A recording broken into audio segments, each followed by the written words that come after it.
Halo anak-anak kelas 8, kembali lagi di program Belajar IPA Fisika bersama Ibu Santi.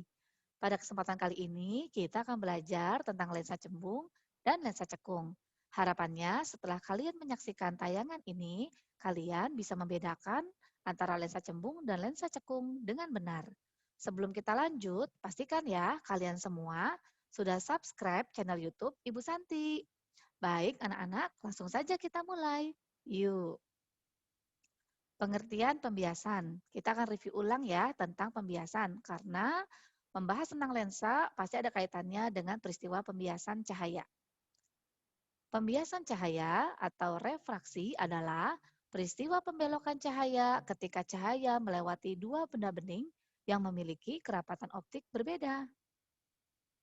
Nah, kalian bisa lihat di sini ada sebuah tayangan animasi ya. Di sini ada dua medium yang berwarna biru dan berwarna hijau. Nah, kalian bisa lihat awalnya cahaya merambat pada medium berwarna biru. Kemudian, ini anak-anak ya, ada garis batas antara medium berwarna biru dan hijau. Nah, kalian bisa lihat nih di garis batas ini, cahaya mulai mengalami pergeseran arah rambatnya. Atau ada pembelokan, penyimpangan gitu anak-anak ya. Nah, kalau kalian amati, ini terlihat sekali ya anak-anak ya, pembelokan cahaya yang terjadi ketika cahaya memasuki medium yang berbeda atau berpindah mediumnya gitu ya dari biru ke hijau. Ini enggak lagi lurus tapi ada pembelokan. Inilah yang disebut dengan peristiwa pembiasan cahaya. Kenapa bisa begitu? Karena ketika cahaya memasuki dua medium yang berbeda kerapatan optiknya, maka kecepatan cahaya itu akan mengalami perubahan. Nah, ketika cahaya, ini ya anak-anak kalian bisa lihat di sini. Di sini contohnya ada medium udara, kaca, dan udara lagi gitu ya. Artinya cahaya itu bergerak dari udara masuk ke kaca, kemudian keluar lagi ke udara. Nah, artinya cahaya mengalami dua kali pembiasan anak-anak. Pembiasan pertama ini terjadi pada bidang batas yang ini ya, yaitu dari udara masuk ke kaca. Nah, kita tahu kaca itu kan lebih rapat daripada udara. Jadi ketika cahaya masuk dari udara ke kaca, maka kecepatan cahaya akan berkurang atau jadi lebih lambat gitu anak-anak. Kenapa begitu? Karena kan partikel-partikel kaca itu lebih banyak ya, lebih rapat, jadi menghambat lah seperti itu, menghambat gerak cahayanya.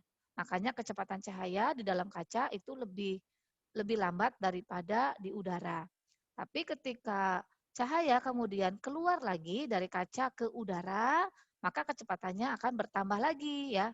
Jadi cepat lagi anak-anak, seperti itu. Jadi pembelokan atau pembiasan cahaya ini juga berkaitan dengan perubahan nilai cepat lambat cahaya di dalam medium yang dilewatinya. Nah, kalau mediumnya itu renggang, cahayanya lebih cepat. Tapi kalau mediumnya rapat, itu cahayanya rambatnya lebih lambat ya anak-anak ya. Seperti itu. Berikutnya, pembiasan pada kaca plan paralel. Nah, kalian bisa lihat di sini, ini ada kaca plan paralel ya, ini benda bening yang dibatasi oleh permukaan atau sisi yang datar anak-anak. Nih ya, ada sisinya masih datar.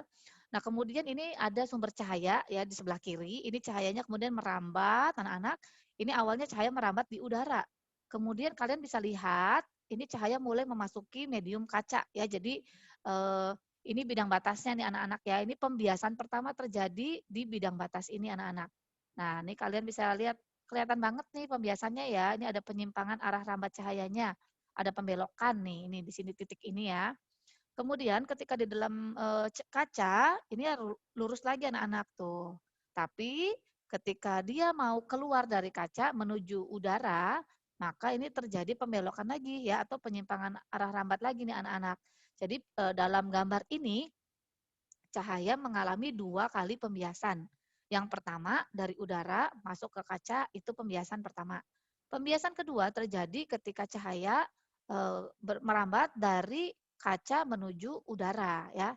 Ini jelas banget ya anak-anak. Berikutnya jangan lupa untuk arah pembiasan cahaya itu ada dua ya. Dari medium yang rapat ke renggang, maka cahaya akan dibiaskan menjauhi garis normal. Begitu sebaliknya, kalau dari medium yang renggang ke rapat, maka cahaya akan dibiaskan mendekati garis normal. Ini dua konsep mendasar dari peristiwa pembiasan cahaya. Selanjutnya, kita akan mulai masuk ke lensa. Diawali dengan pengertian lensa terlebih dahulu. Jadi, kita harus tahu dulu lensa itu apa sih, gitu ya. Lensa adalah benda bening yang dibatasi oleh dua permukaan lengkung, sehingga pada lensa terdapat dua titik fokus dan dua titik pusat. Jadi kalau tadi kaca paralel permukaannya datar anak-anak, nah kalau lensa ini permukaannya lengkung gitu ya atau melengkung gitu, bagian dari lingkaran gitu anak-anak. Nah kita lihat seperti ini lensa cembung ya anak-anak ya. Sedangkan yang ini lensa cekung. Nah, kita lihat lensa cembung maupun lensa cekung itu sebenarnya terdiri dari dua permukaan lengkung atau bagian dari dua lingkaran. Nah, seperti ini anak-anak. Ini yang lensa cembung. Lensa cembung ini bagian dari irisan ya, dua bola atau dua lingkaran. Karena lingkaran itu kan memiliki pusat ya anak-anak ya. Jadi karena lingkarannya ada dua, maka nanti memiliki dua titik pusat dan otomatis dua titik fokus juga. Ini yang lensa cembung. Sedangkan yang lensa cekung kurang lebih seperti ini ya anak-anak ya. Jadi lingkarannya ini terpisah gitu ya. Kalau yang cembung tadi kan beririsan nih, kalau yang cekung ini terpisah, tetapi sama memiliki dua pusat dan dua titik fokus. Bisa ya anak-anak ya membedakan antara lensa cembung dan lensa cekung. Terlihat kok sangat beda gitu ya dari bentuknya. Berikutnya, nah ini kita akan lebih dalam lagi mempelajari perbedaan lensa cembung dan lensa cekung. Selain dari tadi bentuknya ya, terus asal-usulnya gitu kan dari dua lingkaran. Nah, ini sekarang dari kemampuannya membiaskan cahaya. Anak-anak apabila ada sinar sejajar mengenai lensa cembung, maka oleh lensa cembung itu nanti sinar biasnya dikumpulkan pada satu titik fokus gitu ya. Jadi ini anak-anak, ini sinar datangnya ya. Sinar datang tuh sinar sebelum mengenai lensa, ini sinar datang. Tapi setelah melewati lensa, ini yang namanya sinar bias anak-anak.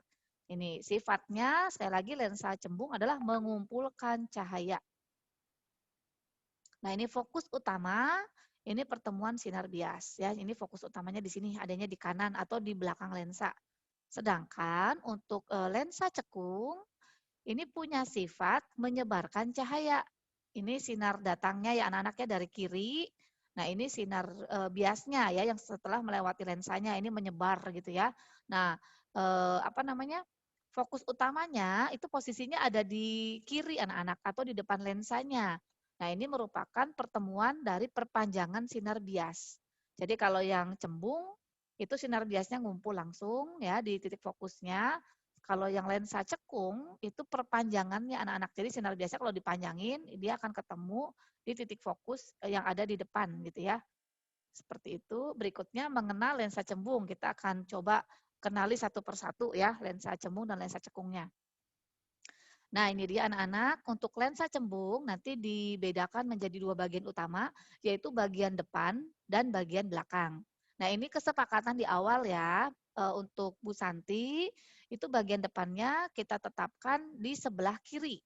Jadi bagian belakangnya otomatis yang di sebelah kanan anak-anak. Nah, kalian bisa lihat di sini anak-anak lensa cembung memiliki dua titik pusat. Ini ada P1, ada P2 dan dua titik fokus. Ini ada F1 dan F2. Kemudian di sini ada R1 dan R2. Ini menunjukkan jari-jari anak-anak ya. Kan dari titik pusat sampai ke sisi ini ya, sisi lingkarannya ini kan kalau diukur namanya jari-jari gitu ya, di matematika kalian sudah belajar juga. Nah, kemudian di sini anak-anak ada angka 1 dan 2, ini menunjukkan sisi permukaan yang akan membiaskan cahaya yang mengenai lensa tersebut. Ya, jadi ini depannya nanti cahaya atau benda diletakkan atau berasal dari sebelah kiri ini ya anak-anak ya di depan.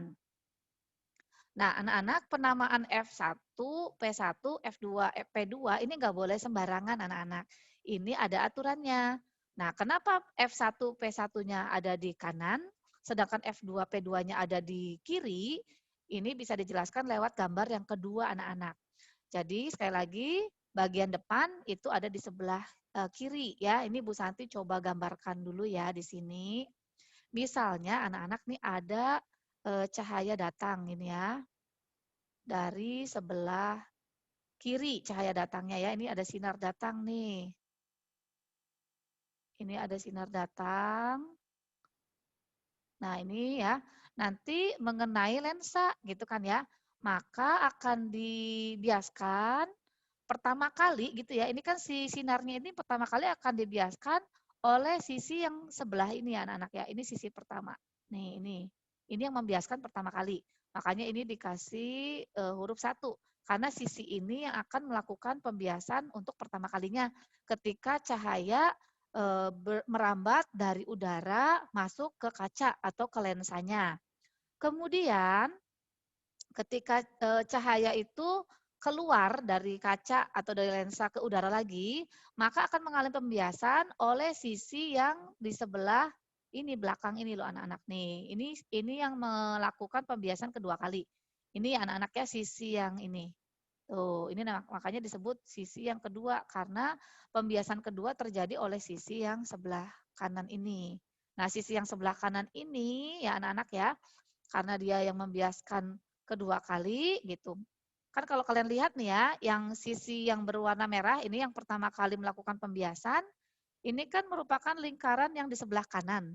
Nah, jadi pusat yang ada di sebelah kanan dan titik fokus sebelah kanan, ini kita beri nama F1 dan P1.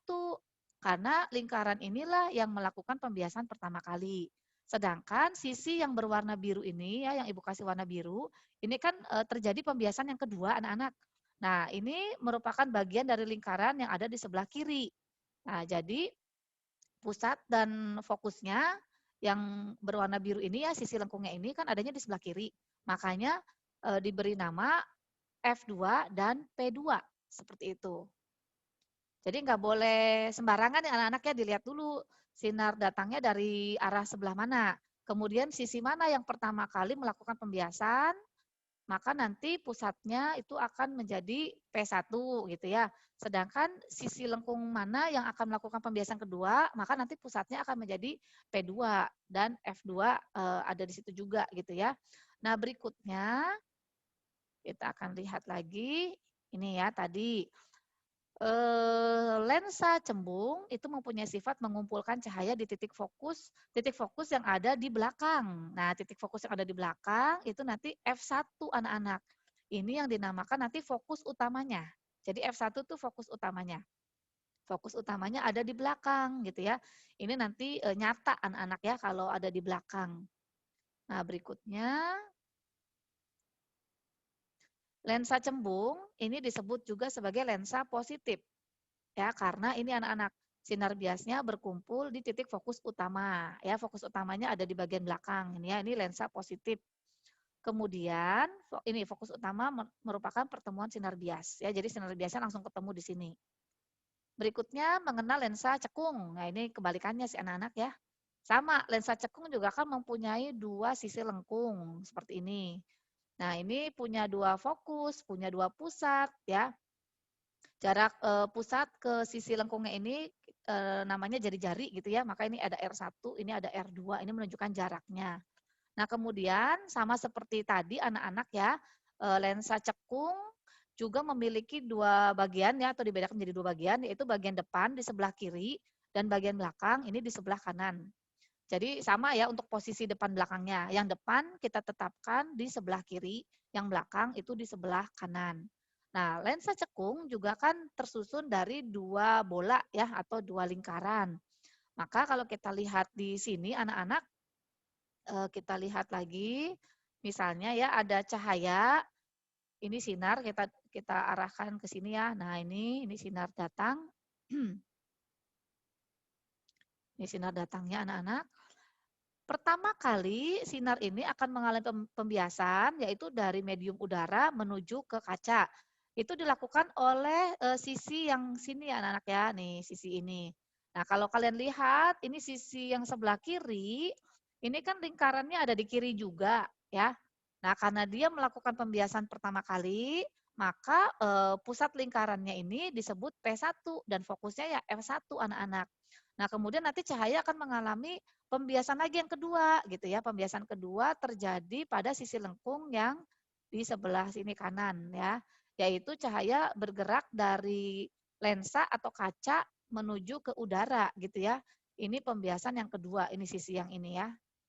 Ini yang kedua. Kalau yang sebelah sini ini tadi pembiasan pertama gitu ya. Nah, pembiasan kedua ini terjadi pada sisi lengkung sebelah kanan gitu ya, di mana pusat lingkarannya juga ada di kanan. Jadi karena sisi yang kanan ini melakukan pembiasan yang kedua, maka pusatnya disebut P2 dan fokusnya disebut F2 seperti itu anak-anak. Nggak boleh ketuker ya antara lensa cembung dan lensa cekung, itu nanti posisi P1, P2-nya itu berbeda ya. Dan itu penting, nggak boleh kebalik, karena nanti untuk penentuan sifat bayangan yang terbentuk anak-anak. Kemudian kalau kalian lihat di sini ya, lensa cekung disebut juga sebagai lensa negatif atau minus gitu ya. Kenapa begitu? Karena fokus utama ini ya F1 ini ya, F1-nya kan ada di depan nih anak-anak ya. F1 ini yang di depan, ini merupakan pertemuan perpanjangan sinar bias. Jadi ini cuma seolah-olah aja nih ya, diperpanjang sinar biasnya, bukan sinar biasnya langsung gitu tuh, cuma perpanjangannya aja. Jadi ini maya anak-anak ya, disebut lensa negatif seperti itu. Selanjutnya kita akan lihat bayangan maya yang terbentuk pada lensa. Jadi pada lensa itu nanti bisa menghasilkan bayangan maya dan bayangan nyata. Tapi sama seperti cermin gitu ya, ada lensa tertentu juga nanti yang tidak bisa menghasilkan bayangan nyata gitu ya. Kita lihat aja deh dulu, ini yang bayangan maya ya. Nah, di sini yang sebelah kiri anak-anak, ini lensa cembung. Yang di sebelah kanan ini lensa cekung. Nah, benda ini yang warnanya lebih tebal ya, ini bendanya, ceritanya lebah anak-anak. Nah, kita lihat dulu yang lensa cembung. Ini bendanya anak-anak, ini lebahnya. Nah, ini bayangannya yang terbentuk ya. Jadi bayangan maya yang terbentuk pada lensa cembung itu ukurannya diperbesar ya. Sedangkan pada lensa cekung, ini bayangan maya yang terbentuk, ini bendanya ya, ini benda. Nah ini sekarang bayangannya. Bayangannya diperkecil anak-anak. Jadi sama-sama bisa menghasilkan bayangan maya, tetapi yang membedakan adalah di ukurannya. Kalau lensa cembung itu ukurannya diperbesar. Kalau lensa cekung itu ukuran bayangannya diperkecil anak-anak. Tapi sifatnya sama-sama maya. Ya, terus yang perlu kalian ketahui lagi anak-anak, pada lensa kalau bayangannya terbentuk di depan, ini disebutnya bayangan maya anak-anak. Tapi kalau nanti bayangannya terbentuknya di belakang, itu nanti bayangan nyata.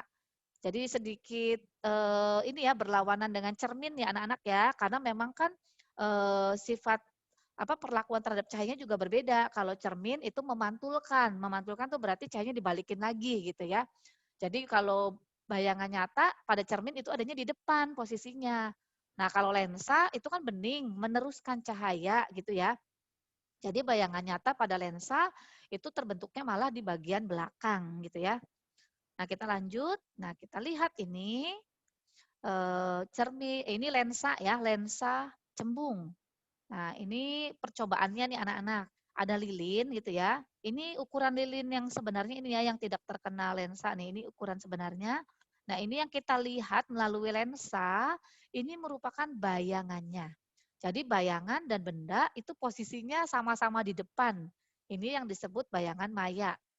Nah, ini lensa cembung diperbesar ukurannya. Sedangkan pada lensa cekung, kalian bisa lihat ya, ini lilinnya atau bendanya. Yang kita lihat melalui lensa cekung ini adalah bayangannya. Ini bayangannya diperkecil. Bisa ya anak-anak ya? Jadi sekali lagi lensa cembung dapat menghasilkan bayangan maya, tapi ukurannya diperbesar. Tapi kalau lensa cekung, bayangan mayanya diperkecil. Berikutnya, bagian lensa cembung. Ini tadi kita sudah jelasin ya, Ibu sudah menjelaskan. Bagian depan ada di kiri, belakang ada di kanan gitu ya. Kemudian fokus utamanya itu ada di belakang ya, ada di kanan, fokus keduanya ada di depan, seperti ini. Jadi ini depan, ini area 2 ya atau wilayah 2 karena di sini ada F2 dan R2, sedangkan belakangnya ini area 1 karena di sini ada F1 dan R1 gitu ya. Benda atau objek pasti berada atau diletakkan di bagian depan lensa cembung. Jadi bendanya nanti selalu diletakkan di depan ya anak-anak ya, di sebelah kiri anak-anak. Kemudian lensa cembung biasanya nanti digambarkan atau dilukiskan seperti ini anak-anak, cuma garis lurus ya kayak sumbu XY.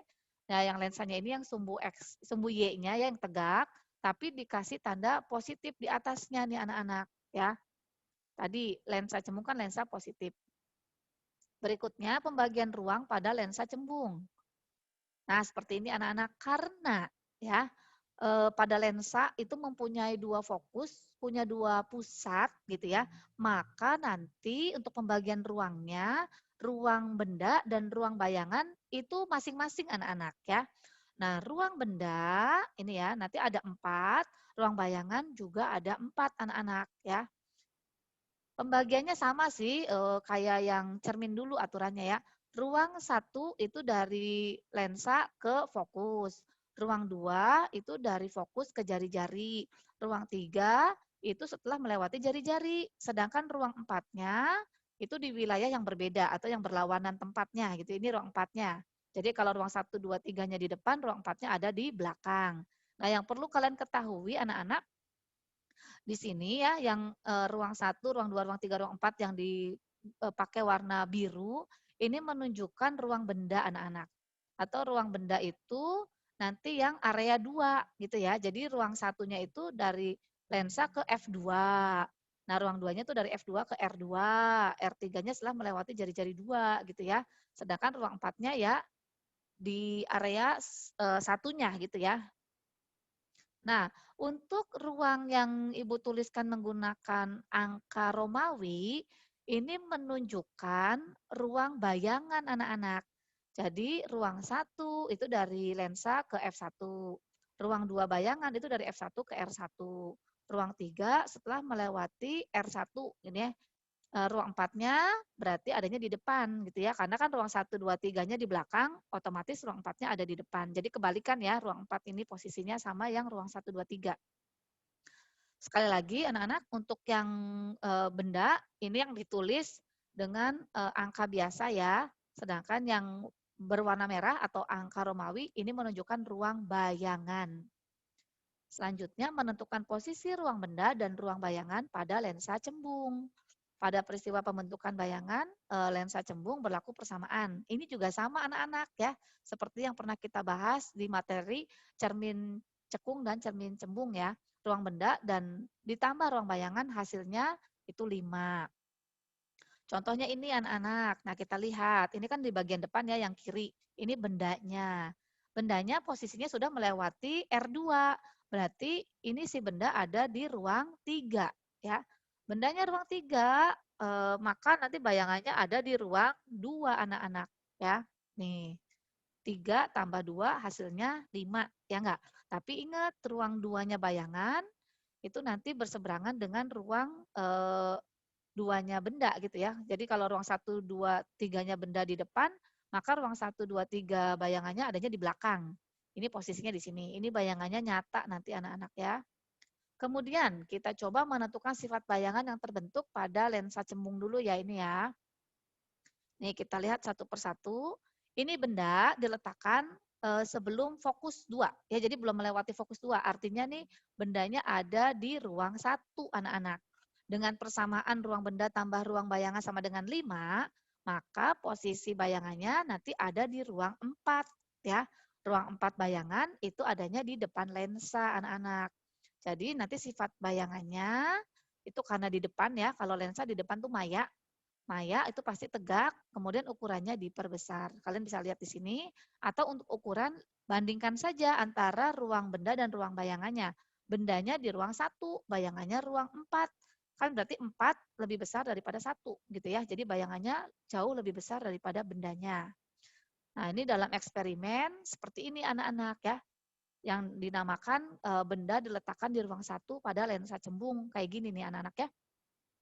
Jadi ini lensa cembung yang digunakan sebagai kaca pembesar untuk membaca apa ini? Mungkin kamus gitu ya. Nah, kalian bisa lihat ini sebenarnya tulisan aslinya itu kecil-kecil kan ya anak-anak ya. Ini bendanya nih ya. Nah, yang kita lihat melalui kaca pembesar ini atau melalui lensa cembung ini yang lebih besar ukurannya, ini adalah bayangannya anak-anak ya. Ini bayangan. Sifatnya maya, tegak, diperbesar seperti ini. Berikutnya, menentukan sifat bayangan yang terbentuk kalau posisi bendanya kita geser lagi ya anak-anak ya. Tadi kan di ruang 1. Sekarang posisi bendanya kita geser antara F dan pusat gitu ya. Ini kan 2F tuh pusat ya anak-anak ya. Jadi ini bendanya ada di ruang 2. Nah, kalau bendanya di ruang 2 berarti kan bayangannya nanti ada di ruang 3. Tapi ruang 3 bayangan itu kan berseberangan ya atau berlainan tempat dengan ruang 3-nya benda. Jadi adanya di belakang ini. Belakang lensa cembung, maka sifat bayangannya nyata ya, terbalik, diperbesar. Ukuran bisa lihat dari ruang benda dan ruang bayangan. Bendanya 2, bayangannya 3. Jadi bayangannya lebih besar ya atau diperbesar. Nah, ini dalam eksperimen kalian bisa lihat ini lilin sebagai benda. Ini lensa cembungnya dan ini bayangan nyata yang bisa ditangkap oleh layar. Nah, kalian bisa lihat ini ukuran bayangannya diperbesar ya. Ini bendanya segini, bayangannya segini kan lebih besar bayangannya. Kemudian kalau bendanya kita geser lagi menjauhi lensa, jadi semakin menjauhi lensa. Tadi kan kita sudah belajar benda di ruang 1, benda di ruang 2, nah sekarang ini bendanya di ruang 3, karena sudah melewati titik pusatnya gitu ya. Jangan bingung ya anak-anaknya ini 2F, oh ini ada kesalahan ini ya. Jadi ini pusatnya anak-anak, ini benda di ruang 3 ya. Ini kayaknya gambarnya ada yang keliru, ini harusnya F2 ya, enggak 2F2. Sebentar Ibu Santi coba perbaiki. Tunggu ya. Ini salah ini ya. Nah, ini harusnya F2 anak-anak. Nah, ini yang benar ya seperti ini. Ini F2, ini 2F2 tuh pusat gitu kan. Ini bendanya ada di ruang 3. Nah, benda di ruang 3 maka bayangannya ya sesuai ketentuan ada di ruang 2. Jadi ini bayangannya kalian bisa lihat di antara F dan 2F ya. Ini sifatnya adalah nyata terbalik diperkecil. Nah, kalau dalam percobaan seperti ini anak-anak ya. Jadi ini si bendanya dijauhin lagi dari lensa gitu ya. Kalian bisa lihat ini bayangan yang terbentuknya ya, nyata, bisa ditangkap oleh layar, posisinya terbalik, dan ukurannya diperkecil. Ini berarti menunjukkan benda di ruang 3, bayangan di ruang 2 anak-anak. Selanjutnya kita akan lanjutkan lagi ya. Kalau bendanya kita letakkan tepat di jari-jari atau di pusatnya ya, di pusatnya ini di 2F2 ini bendanya. Nah, ini tepat di jari-jari lensa cembung ya, 2F2 ini di depan. Bayangannya maka akan terbentuk tepat juga di jari-jari lensa cembungnya, tapi yang di belakang gitu ya. Jadi ingat area benda sama area bayangan tuh berlawanan ya anak-anak ya. Maka sifat bayangan yang terbentuk adalah nyata, terbalik, sama besar. Karena posisi benda dan posisi bayangannya sama-sama di jari-jari. Ya, walaupun bendanya di jari-jari kedua, sedangkan bayangannya itu di jari-jari pertama. Tapi posisinya sama di jari-jari. Nah, seperti ini. Jadi si lensa ini tepat ada di antara benda dan bayangan ya, di tengah-tengahnya persis gitu tuh. Jadi posisinya seperti ini. Bayangannya nyata, ditangkap oleh layar, terbalik, dan sama besar. Berikutnya, kalau bendanya kita letakkan tepat di titik fokus, maka nanti bayangannya tidak ada. Kenapa tidak ada? Karena sinar biasnya ini sejajar, jadi tidak mungkin bertemu sinar biasnya ini. Karena tidak ada pertemuan sinar bias, ya maka tidak terbentuk bayangan anak-anak. Karena tidak terbentuk bayangan, maka tidak ada sifat bayangannya. Bisa ya anak-anak ya untuk proses pembentukan bayangan dan menentukan sifat bayangan pada lensa cembung. Berikutnya kita akan mulai masuk ke lensa cekung. Kita akan mengenal dulu bagian lensa cekung. Ini sudah tadi dibahas sama Ibu ya di awal. Nah, ini sama lensa cekung juga dibedakan menjadi dua bagian utama, depan dan belakang. Yang membedakan adalah posisi f1, f2-nya. Jadi di depan sekarang ini f1-nya dan R1 ya. Atau P1 atau 2F gitu sama aja ya anak-anak ya. Kan jari-jari itu nilainya 2 kali fokus. Nah, di belakang ini menjadi posisi F2 dan R2. Jadi area 1 sekarang di depan, area 2 sekarang di belakang gitu ya. Nah, kemudian anak-anak, benda atau objek pasti atau berada diletakkan di bagian depan lensa. Jadi bendanya nanti posisinya tetap di depan atau di sebelah kiri anak-anak ya. Sebelah kiri ini. Untuk lensa cekung, jangan lupa dalam menggambarkannya nanti dikasih tanda negatif di atasnya. Karena lensa cekung tadi titik fokus utamanya ini F1-nya ini merupakan pertemuan perpanjangan ya. Jadi perpanjangan sinar biasnya itu yang menyebabkan lensa cekung bersifat negatif atau maya. Nah, pembagian ruang pada lensa cekung seperti ini anak-anak ya. Sama ya, lensa cekung juga nanti memiliki 4 ruang benda dan 4 ruang bayangan. Ruang benda itu adanya di area kedua ya. Jadi ini F2, R2. Nanti ini dari lensa ke F2, ini ruang 1 benda. Sedangkan dari F2 ke R2 ini ruang 2 benda. Setelah melewati R2 ini ruang 3-nya benda. Nah, ruang 4-nya di mana? Ruang 4-nya berarti adanya di depan anak-anak. Ini ya ruang 4-nya di depan lensa. Jadi ruang 1, ruang 2, ruang 3 benda itu adanya di belakang lensa. Begitu pula dengan ruang bayangan. Ruang bayangan itu nanti kan ruang 1 itu dari lensa ke F1. Ruang 2 itu dari F1 ke R1. Ruang 3 setelah melewati R1-nya. Nah, ruang 4-nya itu berarti ada di belakang lensa. Ini ruang 4 bayangannya. Jadi anak-anak untuk lensa cekung, ruang 1, 2, 3 benda adanya di belakang lensa, ruang 4-nya di depan. Sedangkan ruang 1, 2, 3 bayangan adanya di depan, tapi ruang 4 bayangannya adanya di belakang. Ingat, benda selalu diletakkan di depan lensa. Jadi nanti untuk lensa cekung ya, benda tuh akan selalu berada di ruang 4 nih anak-anak ya. Kalau bendanya ruang 4 nanti bayangannya kan di ruang 1 gitu ya. Kita lihat ya penjelasan berikutnya nih.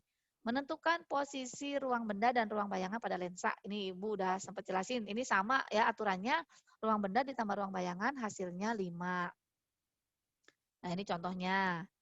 Ini bendanya, yang ini anak-anak nih bendanya ya. Ini bayangannya. Jadi bendanya mau dekat mau jauh, dia ada di ruang 4. Bayangannya selalu di ruang 1. Jadi bayangan ini tidak akan mungkin melebihi F1 di sini anak-anak. Pasti sebelum F1 nih bayangannya. Tuh, pada lensa cekung, benda selalu berada di ruang 4, maka bayangannya selalu di ruang 1. Sifatnya, maka selalu maya tegak diperkecil. Jadi lensa cekung ini ada kemiripan dengan cermin cembung anak-anak. Bendanya selalu berada di ruang 4. Nanti bayangannya di ruang 1. Sifat bayangannya pasti maya tegak diperkecil. Makanya nanti dalam perhitungan pada lensa cekung, fokus dan SI-nya itu nanti selalu negatif karena maya gitu ya, posisinya ada di depan. Berikutnya penggunaan lensa cembung dan lensa cekung dalam keseharian anak-anak. Kita lihat yang pertama lensa cembung dulu. Nah, ini lensa cembung itu bisa digunakan sebagai kacamata baca ya. Biasanya digunakan untuk orang yang lanjut usia. Jadi kalau orang lanjut usia itu kan rabun dekat, kalau lihat dekat nggak jelas, maka perlu dibantu dengan menggunakan lensa cembung anak-anak supaya bisa melihat pada jarak baca normal gitu ya dengan jelas. Kemudian sebagai kaca pembesar atau loop. Kalian bisa lihat di sini ya, ini bagian bunga yang sebelah kanan dilihat menggunakan loop itu jauh lebih besar ya. Diingat-ingat kalau lensa cembung itu untuk memperbesar ya, bayangan mayanya tuh jadi gede gitu. Terus di mikroskop ini juga menggunakan lensa cembung anak-anak ya, ada lensa okuler dan lensa objektif seperti itu. Terus ini di kamera juga ada lensa cembung ya, supaya bisa ngezoom gitu kan. Sedangkan lensa cekung itu digunakan untuk kacamata rabun jauh ya. atau, biasanya disebut kacamata minus gitu ya, karena tadi lensa cekung kan memang, lensa negatif ya, lensa minus seperti itu. Bayangannya selalu maya tegak, diperkecil ya. Jadi ini melihat eskalator menggunakan kacamata minus gitu anak-anak. Ini yang kita lihat eskalatornya kan jadi lebih kecil tuh, ini adalah bayangannya. Bendanya ya ini yang asli, ya seperti itu. Kemudian pada teropong ini juga terdapat atau digunakan lensa cekung. Baik anak-anak, untuk penjelasan lensa cembung dan lensa cekung cukup sampai di sini. Sedangkan untuk pembahasan soal atau contoh soal seputar lensa cembung dan lensa cekung, Ibu Santi akan buatkan video terpisah ya supaya nggak terlalu panjang durasinya. Semoga penjelasan Ibu mengenai lensa cembung dan lensa cekung ini dapat menambah wawasan kalian dan pengetahuan kalian. Setidaknya kalian udah nggak bingung lagi bedain lensa cembung dan lensa cekung ya. Oke anak-anak, terima kasih yang sudah menyaksikan tayangan ini dari awal sampai akhir tanpa di skip. Bu Santi pamit undur diri dulu. Dadah, Tuhan memberkati.